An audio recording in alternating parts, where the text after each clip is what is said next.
Chers Congolais, chers Bantous de la RDC, du Rwanda, du Burundi, de la Tanzanie, de la Zambie, du Congo-Brazzaville, de la République centrafricaine, Gabon et de partout ailleurs.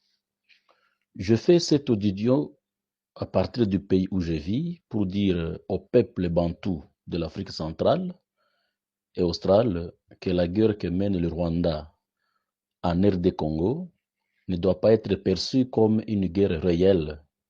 C'est une guerre d'extermination ethnique et expansionniste. Pour mémoire, le groupe ethnique nilotique, avec leurs sous-groupes, ont commencé cette guerre au Yémen, puis en Éthiopie et ont obtenu l'indépendance de l'Érythrée. Les voilà en Somalie, où ils réclament une partie du pays. Les voilà au Soudan, ils ont réussi à couper la partie sud du pays. Et ils ont gagné le Kenya par l'élection de William Ruto. Et aujourd'hui, ils se battent en RD Congo pour avoir le contrôle de la partie orientale.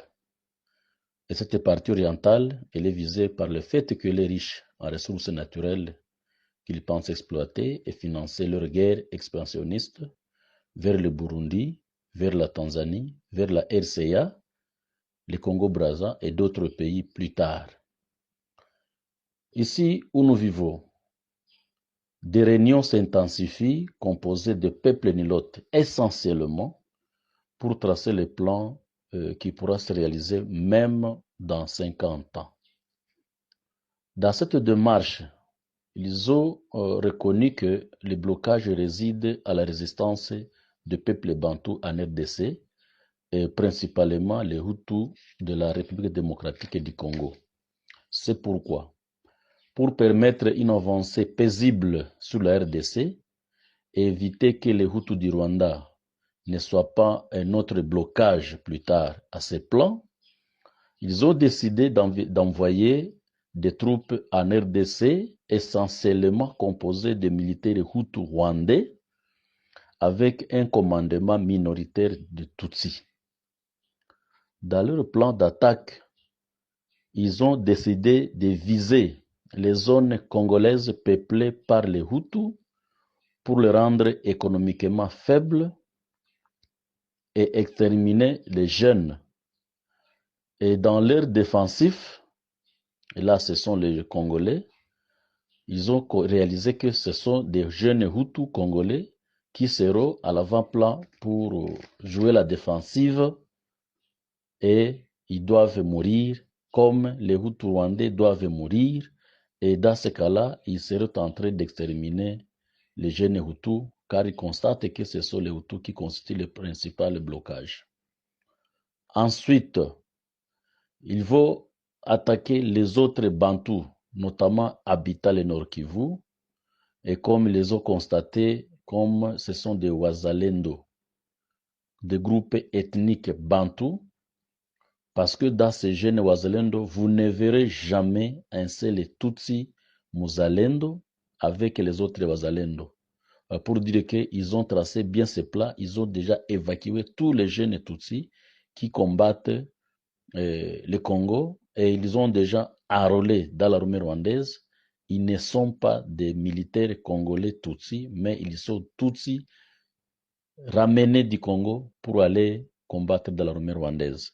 C'est ainsi que vous le verrez, même du côté de M23, vous le verrez toujours, ils sont minoritaires, mais ils tiennent les commandements.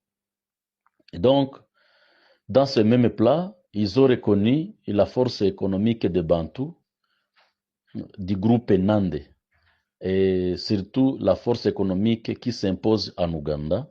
Ils ont décidé d'épargner dans un premier temps les grands nord du Nord Kivu de ces opérations.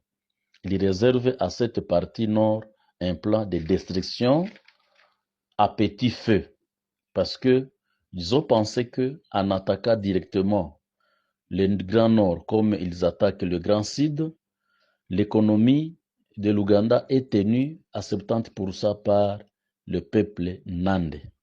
Et c'est ainsi qu'ils ont épargné cette partie pour ne pas l'attaquer au même niveau que la partie du Grand Sud. Et maintenant, il a été constaté également que, en cas d'échec, ils ont pris le plan de recruter beaucoup de marionnettes bantoues qu'il faut manipuler à leur gré et qui seront exterminées après conquête, soit le rendre invalide, comme il a été le cas pour le pasteur Bizimungu Kanyarengwe pour le Rwanda, Onusumba, Wamba Dia Wamba et les autres que vous connaissez pour la RDC, qui ont été servis de ponts pour laisser au sommet de l'État Azarias Ruberwa, que vous connaissez, et Moïse Nyarugabo, et qui sont devenus d'une manière miraculeuse de hautes autorités de la RDC.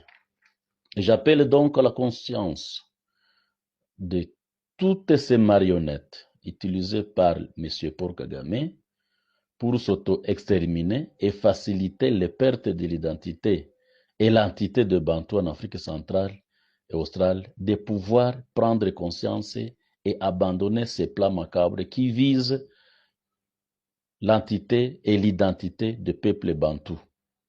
L'histoire est longue et que chacun tire une leçon à ce qui se passe en RD Congo. Chers Congolais, soyons des vrais VDP à la lumière d'autres patriotes africains, comme c'est le cas aujourd'hui, le Burkina Faso, le Mali et le Niger.